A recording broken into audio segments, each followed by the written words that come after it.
Hey, welcome to the show. I hope you had a great Christmas and are looking forward to a great new year in 2023.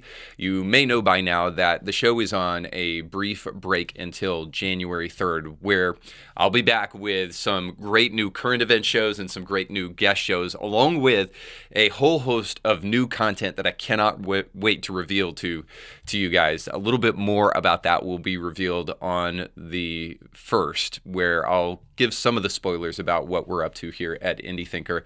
But for now, we're doing a best of current events show. And for those of you who have followed the show for any length of time, you'll know that what I try to do as a cultural apologist is provide Christian answers, biblical answers to things that are going on in our world, because I view so much of what is happening in the world as a direct result of us becoming post-Christian in the American West. And I think as we return to the ideas of Christianity, the thoughts and the truths of Christianity, it will be a remedy for a lot of what we're experiencing. So on the show today, we'll go back in time and look at some conversations like the one I had with Kirk Cameron, or about Kirk Cameron, where he was just recently denied entrance into the public library to read his brand new kids book, while these same libraries were the ones that hosted Drag Queen Story Hour. So we'll talk about why Christianity is the controversial thing in our culture today and not drag queens for children. And then we'll also talk about The Chosen and some of the controversy that happened this past year with some of its accusations that it has Mormon leaning. So I think I give some redemptive answers and thoughts on that whole thing and The Chosen as a whole. And then we'll also dig into the supposedly family-friendly drag shows that have been taking place all over the United States, that even popped up in the backyard of my home in Chattanooga, Tennessee.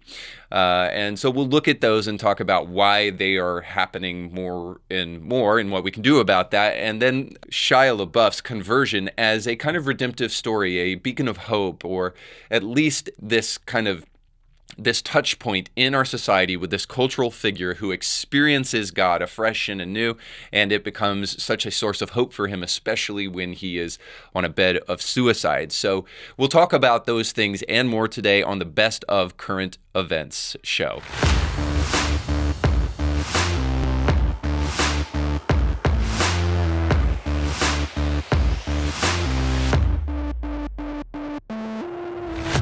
And of course, if you're going to do that, you have to start with Kirk Cameron, and that's where we start today, because the darling of Christianity is not faring so well as he goes on a book tour. He just recently created a new children's book, and he's hoping to reach families all over the United States in libraries. And Fox News just recently did a report on how he's faring in terms of trying to reach families with the ideas of faith, biblical wisdom, and the importance of family. So here's what Fox News had to say about that tour. Fox News reported on Wednesday that As You Grow, which celebrates family, faith, and biblical wisdom, won't be able to reach some scores of American children or their families in many U.S. cities. Cameron's publisher, Brave Books, told that rejections and non-responses from more than 50 public libraries have come through. Fox also noted that some libraries opting against featuring Cameron have played host to so-called Drag Queen Story Hours. Now, thank God that these libraries have come to the defense of children, and they are protecting kids against the predations of Kirk Cameron while they allow for Drag Queen Story Hour in their libraries. And that's just the point I want to make at the outset here, is that we have this really flawed understanding of what is actually damaging to children. In the past, I've highlighted the book I Am God's Dream by Matthew Paul Turner, how this homosexual man who left his wife and children wrote this kid's book, and that the idea behind it, yes, serves as the source of many Disney movies. This idea that you should learn to accept who you are and know that who you are is exactly the way you should be. Sure, it is the premise of many, many Disney movies, but it's actually a very damaging narrative to kids. There is a sense in which you must come to appreciate who you are, your gifts, your talents, and your skills, but also with the knowledge that it's possible for you to be much more than you are. I believe it was C.S. Lewis who said, "We do not know what man is, but we do know he is not what he can be." See, that is the kind of message that we need for children, to aspire towards being something that they may not presently be. It's actually deeply damaging to suggest that God is up in heaven consistently doting over his children and just dreaming about them all day long because there is nothing better than everything that they do. Well, of course, we know that's not true. That there are some things that need to change, some behaviors and some attitudes, and there are some things about you that are absolutely not God's dream. And in fact, that pursuit and that knowledge brings purpose in your life to be something more than you presently are. So it's deeply damaging to suggest that you're fine the way you are and you never need to change, no matter what that may be. And of course, leftists don't believe that because they're deeply interested in pushing their ideas down the throats of children. And that's why Drag Queen Story Hour even exists. I want you to, real quickly on the screen, see the kind of businesses that support Drag Queen Story Hour. So I'll throw those up for you. And for those of you who are listening, these businesses are places like PBS, HBO, Facebook, Google, Hulu, Microsoft, Yahoo, Intuit, Spotify, and surprise, surprise, Disney. Now, what I just showed you was from dragstoryhour.org, which is the organization that's behind bringing Drag Story Hour into libraries and the public school system all over America. And as I said before, some of those same libraries that had Drag Story Hour come to them are now saying Kirk Cameron is too far. We draw a line in the sand and we cannot have Kirk Cameron spreading his vile message of Christianity. So this is why it's important that we expose these kind of things. See, what a society values will become its destiny. And delusional men cosplaying and making a mockery of womanhood cannot be the message that we really want to expose children to. And how Black Lives Matter has deeply prospered throughout this whole thing, but the place where George Floyd was actually killed is devastated now because of all of the aftermath actions of activists and rioters and looters. And so here's Candace speaking to a local pastor and showing kind of the town square where all those businesses used to be, and it's a desert town now. So here's that. As I'm looking around, there's so many empty shops on the block, things that are boarded up. How does that make you feel to see that? Is there ever going to be life again on this street? Well, I feel like there has been a tremendous loss of the way of life here has changed, the economy, the destruction of businesses. Most of the businesses here that were destroyed, the insurance would not be able to cover that. Right. And so it's a hard thing for people to rebuild themselves, especially after what they went through. So as you can see, it's an absolutely desolate place that used to be a thriving business square. And George Floyd's Square is really a sad, sad tale because it's sad, certainly for George Floyd and what took place there, and for the aftermath of his family and what they had to experience throughout all of that, whatever that may look like. The documentary even goes into a little bit of detail how his family didn't really have a relationship with him. But, I think it's a little bit overwrought. Whenever you lose somebody, even if you weren't close to them, it still hurts you. It hits close to home. But if we're going to talk about victims, we must also talk about the victims of the business owners and the people that used to have thriving businesses, one can only assume, in that area that has now been made desolate because of activists, looters, and rioters in the aftermath of George Floyd's death. So George Floyd's certainly a victim, but yeah, you have to also admit, so are these people who suffered the wrath of these misguided fools. And there's also some other unintended victims throughout all of this. And I think this is perhaps maybe one of the most provocative pieces of the whole documentary, as Candace Owens begins to show where the $70 million that came to Black Lives Matter actually went to. $3 million in LGBTQ organizations around our nation. $3 million went from Black Lives Matter to these organizations. So here's kind of a supercut of all that money going to these places. $200,000 went to the Transgender Justice Funding Project, Another $200,000 went to the Transgender United Fund. Another $200,000 went to the Transgendered Law Center. Another $200,000 went to Black Transgendered Media. Another $200,000 went to the Transgendered Variant and Intersex Justice Project. Another $200K went to the Transgendered District. Another $200K went to the St. James Infirmary. In continuation, the Center for Halstead received $200,000 from Black Lives Matter. They are Chicago's community center dedicated to securing the health and well-being of lesbian, gay, bisexual, transgendered, and queer people of Chicago. Similarly, we have the Audre Lorde Project, which received $200,000. Another $400,000 went to Transgender Advocates Knowledgeable Empowering, or TAKE. For example, an additional $200,000 was given to the House of Tulip. $200,000 that went to the Griffin Gracie Retreat and Educational Center, known as House of Gigi for short. So we see in the aftermath of George Floyd and the Black Lives Matter movement that we don't only see a reckoning of race in America and a resurgence of talking about race in America at an ironic time where perhaps there is greater freedom in America than at any other time, and we're speaking financial and otherwise. That is not to suggest that there are not issues that need to be addressed in ways in which racism still exists in America. That's true, but it is so incredibly unimportant and uninvasive in the lives of the average people that it really is almost not even worth discussing. But suffice to say, one of the aftermath occurrences of the BLM riots is not just a resurgence of talking about race, but also an odd kind of cropping up of trans identity and the LGBTQIA movement writ large. We see things like Drag Queen Story Hour in schools and kid-friendly or family-friendly drag events all over the United States. And it's enough to make one sit back and scratch your head and say, where in the world are these things coming from? And it seems to be happening in more and more rapid pace. Just on the show not too long ago, last week, we talked about this happening in Chattanooga, Tennessee, of all places.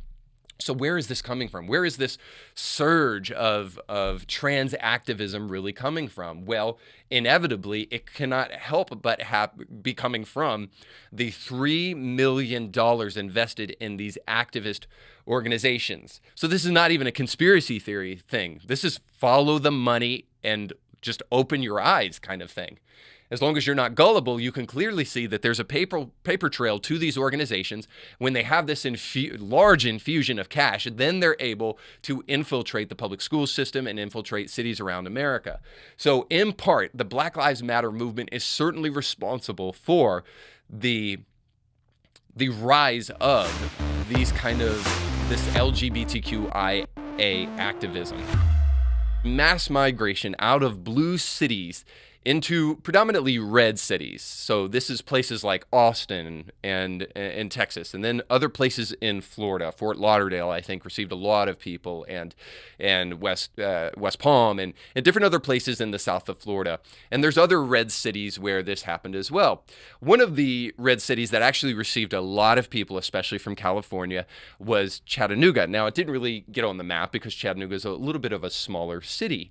But the one thing that really was unsettling for people living in these red cities is we did not know if the people coming from blue cities, from Chicago, New York City, LA, San Francisco, if these people would not only migrate, but migrate their values with them and do so in a way that creates the same problem that they were trying to get out of when they left their blue cities.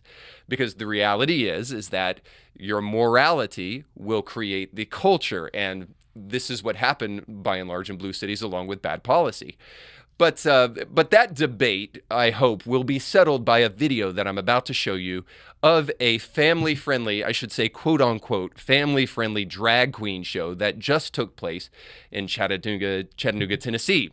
Now, before I show that video to you, I just want to preface it by saying this.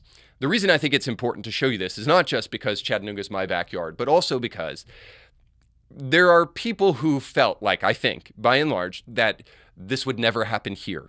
And I do believe that if it can happen in Chattanooga, it can happen anywhere, because Chattanooga is not a very large city. It's middle of the road at best, and still predominantly, I would say, largely made up of families that hold conservative values. And so what we see today is that old Martin Niemöller quote coming to pass, that first they came for this group of people, then they came for this group of people. And I didn't say anything because I wasn't in that group and I wasn't in that group.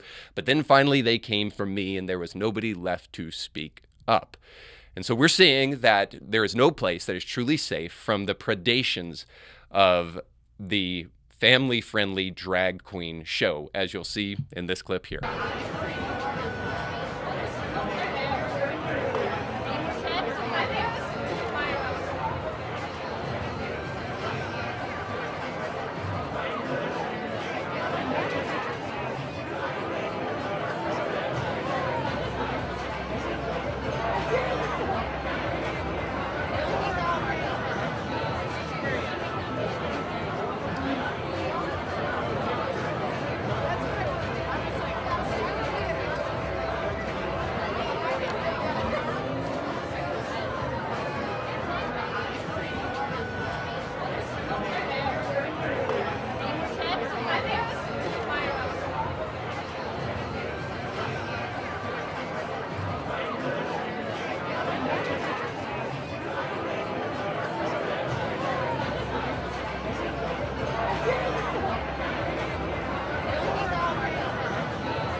Now, as much of a freak show as that was, I hate to belabor the point, but there are some things that I want to point out that I hope you didn't miss. And the first one is this, is that as you can see, this small little girl is rubbing on the private parts of this mermaid, and this adult is doing nothing.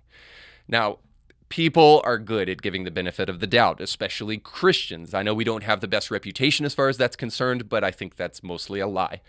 Christians are great at equivocating and saying, well, I don't know about that, and I mean, they could be doing this, and no, this is... The reality is, in a normal world, when an adult has a small child rubbing on them in that area, they pull away as quickly as possible and say, hey, no, you can rub the sequins on my leg or something like that, but don't rub in that area. But it just shows that in these kind of settings, that those kind of mores and those social cues don't actually fly. It's a no-holds-barred freak fest where small children can actually be sexually abused while parents sit back and smile. Now, the appropriate response to that kind of behavior is seen actually in some of these small children, as you can see. Now, some of these kids do what the Bible says, and out of the mouth of babes and sucklings, we see them responding to these drag queens in the way that you really should, peeling back in utter horror and disgust. Unfortunately, there are parents there, and this is the real big issue. It's not the fact that drag queens wish to dress as drag queens. The real issue is that parents wish to bring their very small children to these drag queen shows. And as you can see on the screen, give their children money so that they can hand them off to these drag queens as though they were strippers. Good job, parents. Way to make sure your kids are ready for life. Now, the reason I bring all of that up is, well, first of all, side note, because I don't want to forget to say this. It's awfully interesting to me that the family-friendly drag queen show, quote unquote, is usually focused on a young family with very young children, predominantly because young families are composed of young parents who are basically idiots, who have not yet learned about what adulthood actually is. More than that, it's also focused on young families because you can only imagine what would happen if teenage boys were in a setting like that. We're in a setting like this where very large men are being shoved into very tight women's clothing. I mean, it's a field day for a teenage boy and all of the jokes that they might be able to make about a setting like this. But no, this is typically focused on very small children who cannot think for themselves and who are very impressionable. And this really is the sickening thing about these kind of displays at the end of the day.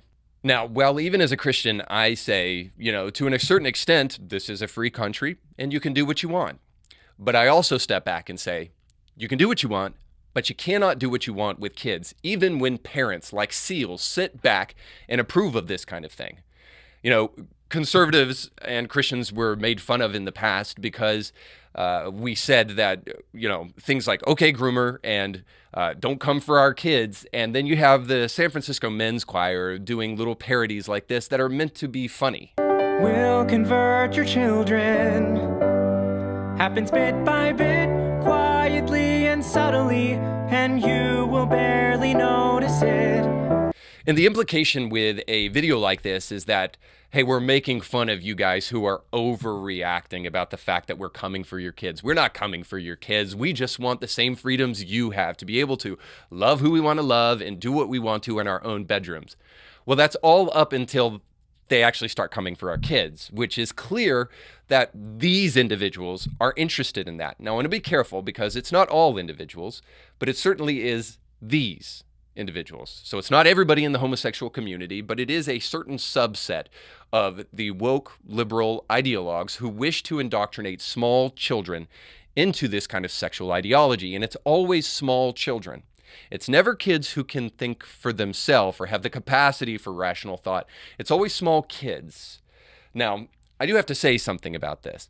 It's very interesting to me that we've been told most of our lives that you are born gay and that there's nothing you can do about it. And how can I change who I really truly am on the inside?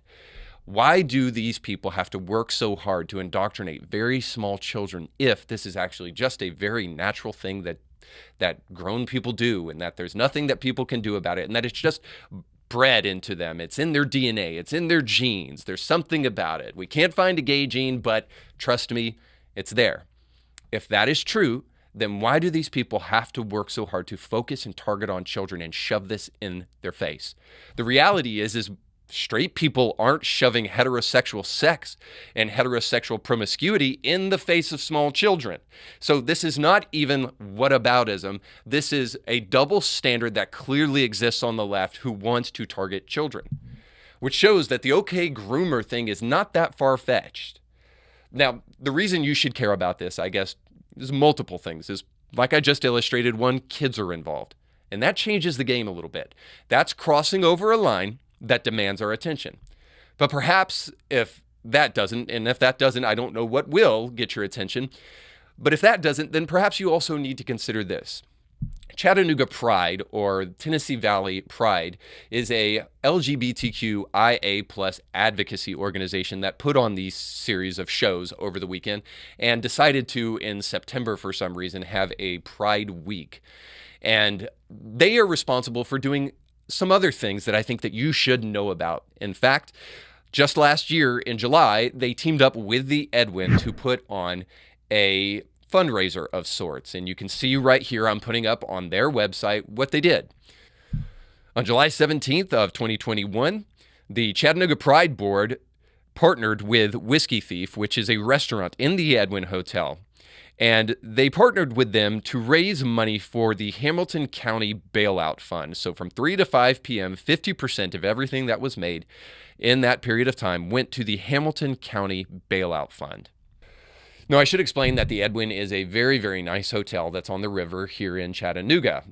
It's a 4-star, if not 5-star hotel, and a place that my wife and I have frequented in the past, and that will come into play here in just a moment. But they teamed up with Chattanooga Pride for the Hamilton County Bailout Fund. Now, what is the Hamilton County Bailout Fund? Well, that's an organization that bails out people who have been accused of a crime. Anybody that's been accused of a crime, they think that should have the presumption of innocence, shouldn't have to spend a second in jail. So out of this 501c3 organization's coffers, they'll give money to anybody who committed a crime and has bail under the amount of $5,000. Now, I saw some varying things online, whether it's $10,000 or $5,000, so I'm going with the conservative $5,000 bailout fund. So you might be asking yourself right about this time, well, what kind of crimes come with a total of around about $5,000 in bail or lower than that? Well, here are the kind of crimes that Chattanooga Pride and the Edwin Hotel is bailing people out of. So these are crimes like voyeurism, the unlawful transmission of sexually explicit material. This is things like even terrorism and harassment and enticing children and public displays of lewdness, and many, many more. So as you can see, there's a panoply of different crimes that fall under the auspices of the bailout fund that it was being raised by Chattanooga Pride and the Edwin Hotel. So I bring up the Edwin and Chattanooga Pride in the Hamilton County Bailout Fund because it's perfectly within bounds and legitimate to suggest that the Edwin was working with groomers to release pedophiles back out on the street. And that's, at least to say, a little bit troubling. So I alluded to the fact that when preparing for this part, Shia spent some time with some fathers and spent some time trying to really engage with Catholicism. And it is here where he found the secret of prayer. And I thought that there's some pretty interesting things here. So here's a clip of Shia LaBeouf talking about his experience praying. And I don't know nothing about prayer, because I can't cultivate an unforgiving, I don't know anything about silence. I don't know anything about quiet. I don't know anything about it. I got a cell phone in my phone that will give me everything my ego needs. It's buzzing all the time. I got all this, there is no silence, or I don't know anything about meditation. Meditation at this point in my life feels like a self-imposed timeout. Prayer feels like I'm memorizing somebody else's words, like I'm an actor, like I'm doing monologues for myself in my head. And Alex says, just go into that chapel and just shut up. Where the Blessed Sacrament is. Yes, yeah. And just sit there. Just sit there and be quiet. And that feels like a very strange thing to tell me, and I'm also rebelling. And right around this time, you and the deacons show up for like this deacons meeting. Well, that's the first time I met you. It's the first time I meet you. Okay. The deacons are all hanging out at the church, and you do this talk about prayer, and how it's really a simple 4-step process, prayer, and I needed somebody to simplify it for me, because it felt like, one, I needed it to be defined. I didn't want it to be this esoteric. I needed something very defined and very practical. I needed something very like boots on the ground. And you said, quiet leads to loving thoughts leads to loving action leads to peace. And that hit me heavy. It was Mother Teresa I was quoting there. That's whoever it was, it's changed my life. And so we're praying the rosary, and I'm waiting for loving thoughts, and it's not my first or second or third or fourth or fifth or sixth or seventh thought. But then I hear a thought like, call your mother, tell her you love her. Now, me and my mother at this time, my mother don't want nothing to do with me. The news that had come out has been like I've been abusive to women, and I've been shooting dogs, and I've been willingly giving women STDs, and it's disgusting. It's depraved. And my mother is embarrassed beyond all imagination. She doesn't want nothing to do with me. And we hadn't talked. And I'm living in this parking lot. And I get out of rosary with you, and I call my mother, and I say, I don't have much to say to you, but I love you and I'm safe. And she said, oh, I'm so grateful. And she hangs up the phone, and it's the first time I had really talked to my mother, and I felt this peace, because I had all this resentment and animosity, like, how could you dip on me? You're my mother. No matter what happens, this is conditional love that you offer me. So, then I start reading the Confessions by Augustine and his mother and that relationship. And everything starts to feel like click, click, click, click, click. Right. And Augustine being like a hedonist who had made all these flaws. And then they start explaining Francis to me and all this ego that was in Francis. He was a complete egomaniac. Same story, right. Yeah, and I start feeling all these connections, and I start seeing this route, and and it says let go. And I find a way for myself. Mate, so that's super powerful in my opinion. And this is what I think about when I hear him talk about prayer. It makes me think about the power of silence. And I do question, in what other way are you going to hear that message in today's society? Where else, what other institution is going to encourage you to shut up? I mean, we are encouraged everywhere to talk as much as possible.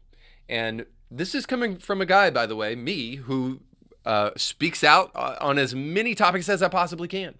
And I do believe that the voice of truth, that the voice of Scripture, that the Bible, as appropriately understood as possible, should invade in every institution as much as possible. I often say this, that I think Christians should be informed on as many different positions as possible so that the supremacy of Christ can be heard in every area of life. There is no place, in other words, where Jesus is not king. That's true of the political, that's true of the personal, that's true of everything. So we should voice as much as we can our thoughts and the thoughts of Scripture on subjects on a multitude of areas. So I say all that to say also the other side of that coin, though, is that there also is great benefit in silence. There also is great benefit in letting go of the idea that you are in control of everything. And I know no other institution in society today that is going to encourage that message. And it shows that there's things in the church that draw us to it beyond what we often think. If we push aside kind of some of the silly arguments of the new atheists and the likes of people like Sam Harris and the pejorative kind of like, oh yeah, well, God told you to kill such and such in the Old Testament, and you actually get to the heart of what Christianity is actually about, you hear things like this that you often don't hear in the mainstream, that there is benefit to shutting up. And one of the best ways to shut up is to go into a place of prayer where you can contemplate and you can shut out the outside world. And there is something that happens in that moment that is very special. So already here from Shia LaBeouf and from this movie, we're gaining some insight into some pretty important things that we're not hearing about. So here's another clip that I think is really, really important for us to dig into. And tears had a lot to do with it. Augustine was like a hyper intellectual, but man, there's like tears on every page of the Confessions. Yeah. And he starts weeping as he listens to Ambrose, Yeah. So that's a story from so many centuries ago, but it's your story in many ways. Yeah, it is. Yeah, and I'm experiencing a lot of that also. But also, the weird thing is like separating. What if this is actually happening to me for me, and what if this is like PO and this film and preparation and the separation? I'm before this movie, I'm chasing no separation, but here it felt even further. And there was a certain point where Abel's like asking me to do an accent. Because you didn't do an accent. No. You just spoke in your American. Yeah, because at a certain point, like I prayed on it, you Yeah. know, and I thought, this is the separation I'm not after. This feels like okay, now I'm just like wearing a mask, like a PO mask. right. Whereas it felt like the task wasn't that. The task, even beyond what the director was asking of me, and he found a way to find the same kind of, he found my reasoning just, was that I was having like genuine, while we were practicing Latin Mass, I was having genuine emotional experiences. And aside from the fact that, as a Neapolitan speaker, his accent would have matched Italian anyway. But it felt like that would have taken me out of this thing that felt very personal. And so we didn't do an accent because I felt like what was happening to me was like some kind of vessel. I'm not going to get too cheesy about it, but it felt like I wasn't in control of a lot of the stuff that was happening. There wasn't a whole lot of like emotional actor prep. It was like very prayerful.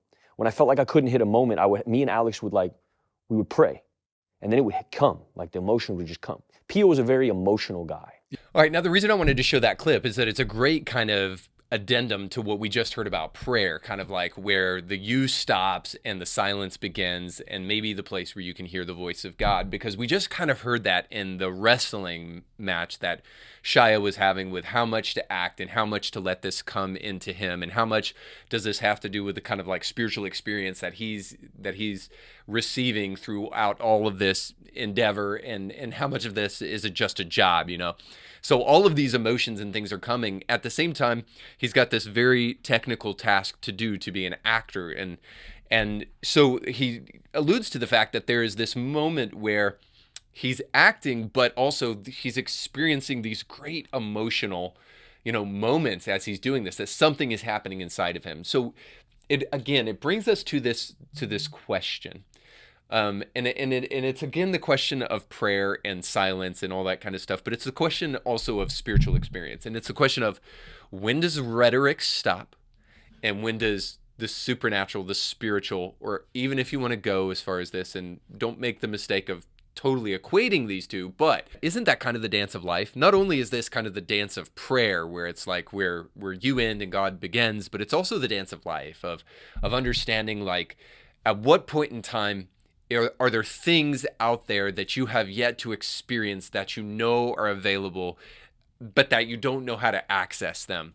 And those things that you do know, and how you often just like take control and you try to do what you know and the experiences that you've had, and you let those kind of at the forefront. I guess at the end of the day, what I'm saying is that yet another opportunity from this movie and from Shai's experience to kind of help us maybe think about something that's important, to think about how you are more than just flesh and bone, but that you are also a soul. This is the problem with identity politics, is that it equates you to nothing more than your exterior, to the color of your skin and to your gender and to all of those things. This is the problem with so much of the leftist ideology of our day, is that it has a fundamental flaw in its understanding of what human nature is. It's way more robust, way more vast than we can possibly give it credit for. And this is why I love these kind of experiences and these kind of stories with Shia that take place, but also these kind of films, when we dig into them, how they can help us think beyond the natural and perhaps enter into the supernatural. Now, the thing that is not Christian is not the trailer to the season 3 of The Chosen, and I'll try to show you why. However, I do believe that it deserves some conversation. Before we get into the controversy and what actually sparked it, let me show you the trailer and we'll see if you can pick it up. If you are really the one who is to come, should we look for someone else? Go and tell John what you hear and see. Who is it? Why did we stop? It's him. I'm Judas of Keriot. I have chosen you 12 as my apostles. Don't feel any different? I don't need you to feel anything to do great things. What is stirring in your hearts? In the middle of such division and unrest, is Father God being revealed to you?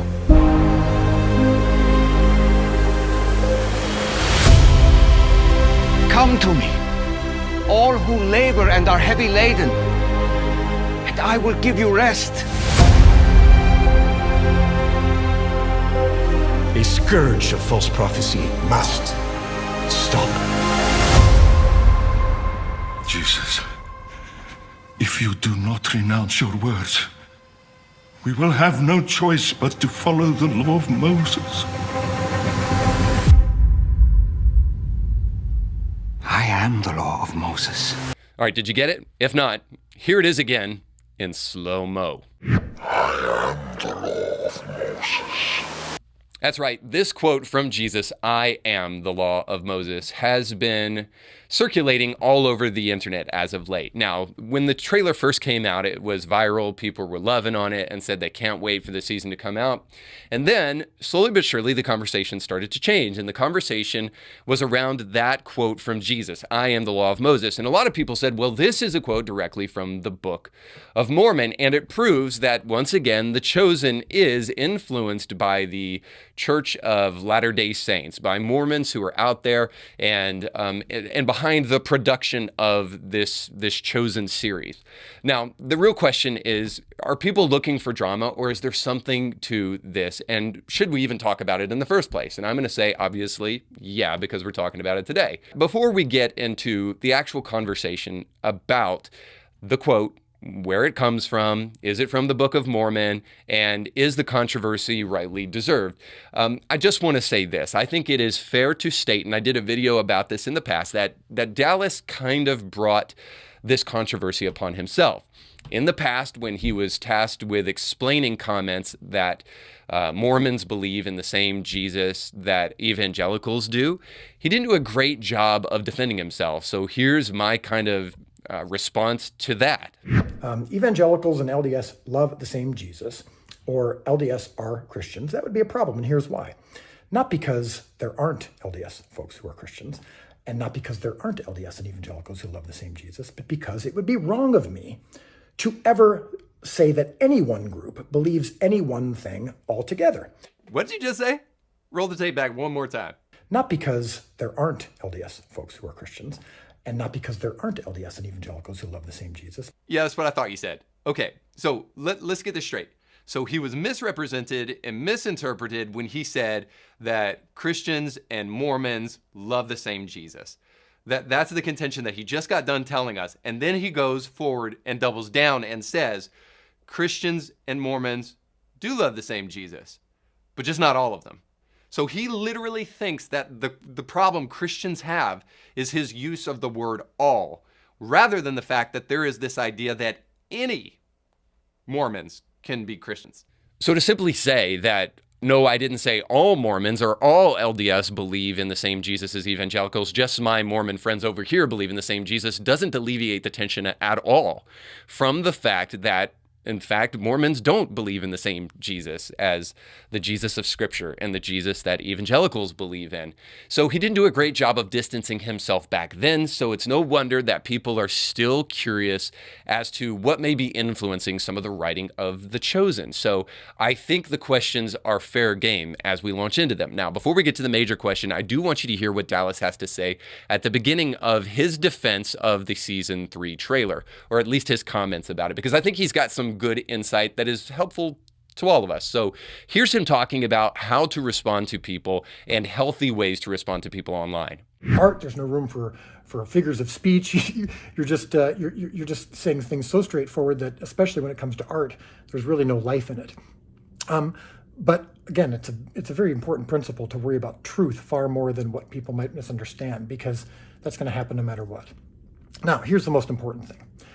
I really don't care about avoiding criticism or trying to gain praise. I want to stop for just a moment to give credit where credit is due. I think Dallas is right here about people pleasing and about caring more about the truth than you are about being attacked online or being mischaracterized. I think this is an important point coming from somebody who is in the public spotlight in a way that few people will be. I think we have to be able to sympathize here and say, hey, being in Dallas's shoes is probably not an easy thing, and the source material is certainly not the easiest thing to tackle. However, he doesn't ask for that kind of pity, but I do believe it's warranted. But more importantly, it's important not to people please and not to get off track when being attacked, whether it's online or whatever the case may be in public conversation. And this does happen a lot to Christians. When we get defensive with our position, what we're actually showing to people is that we maintain a position that we are insecure with and that needs to be defended. Atheists this is a field day for them, because then what they do is they consistently attack without ever having to defend their own positions. So we have to get better at not being defensive when people are mischaracterizing what we have to say or attacking us. And I think that this is just really good, useful information. This is something C.S. Lewis actually called bulverism, and it happens a lot online. And it has happened to me. It's when somebody purposefully mischaracterizes what you're trying to say or avoids the evidence that you're presenting and then says something ridiculous in its place. For instance, so you could say, hey, we have some evidence that miracles exist. I mean, we have things that happen all the time that modern science can't explain. How did the barren woman actually be able to produce a child? How did the person that was in the car accident actually survive when surely it should have killed them? So at least it's something that is worth considering before we say miracles never happen.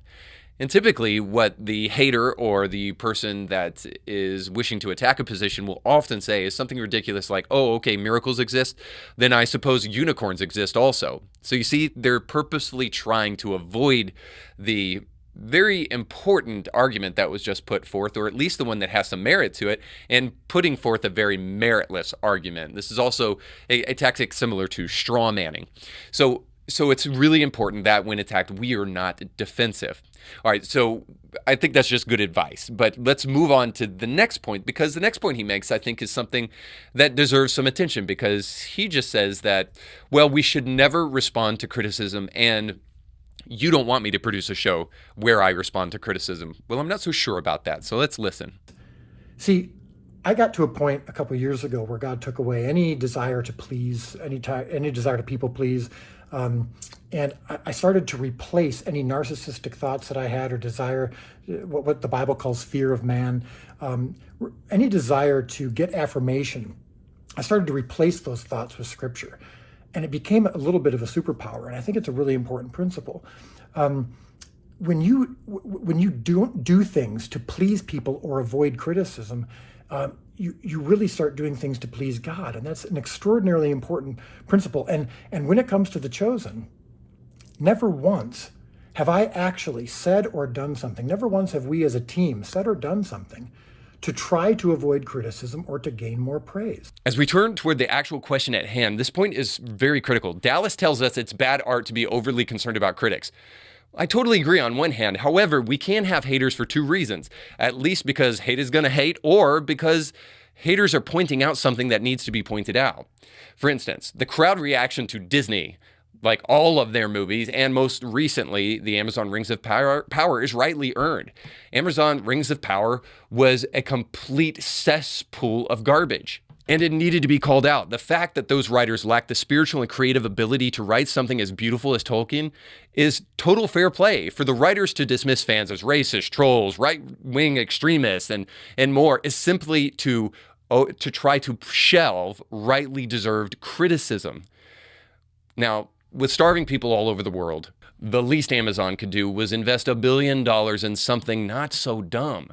And quite frankly, fans calling that out actually provides an opportunity for them to change course. So I'm going to say this. I think criticism, if done the correct way, is absolutely vital to the creative process. So yes and no. This is where we get back to the golden mean. Should Dallas be overly concerned with critics? No. Should he be concerned with critics? Well, if they have something valid to say. So let's turn our attention then to the Book of Mormon and whether or not Dallas quoted it. So here's what he has to say about that. Of course, I'm not quoting from the Book of Mormon. I've never read the Book of Mormon. The first time I spent too much time, I shouldn't say too much time, any time on this, was after people started saying I was quoting from the Book of Mormon. So I went and checked it out. I'm like, actually, I'm not. It's not the same quote. But even if it was, it doesn't really matter because I still stand by the quote. So did Jesus and the chosen quote the Book of Mormon? Well, to answer that question, we have to look at the verse in the Book of Mormon. So we turn to 3 Nephi 15:9, and it says this: Behold, I am the law and the light. Look unto me, and endure to the end, and ye shall live. For unto him that endureth to the end will I give eternal life. So I think it's fair to say, at least technically, no. This isn't him saying, I am the law of Moses in the Book of Mormon.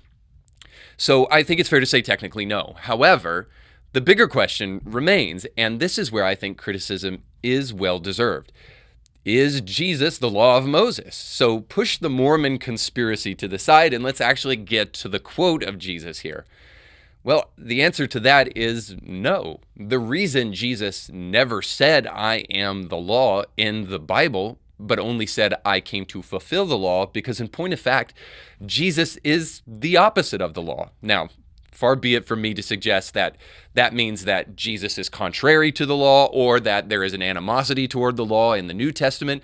Jesus is clear. He said that he came to fulfill the law, and Jesus is the remedy for the law. So Jesus cannot be the thing he is the remedy for.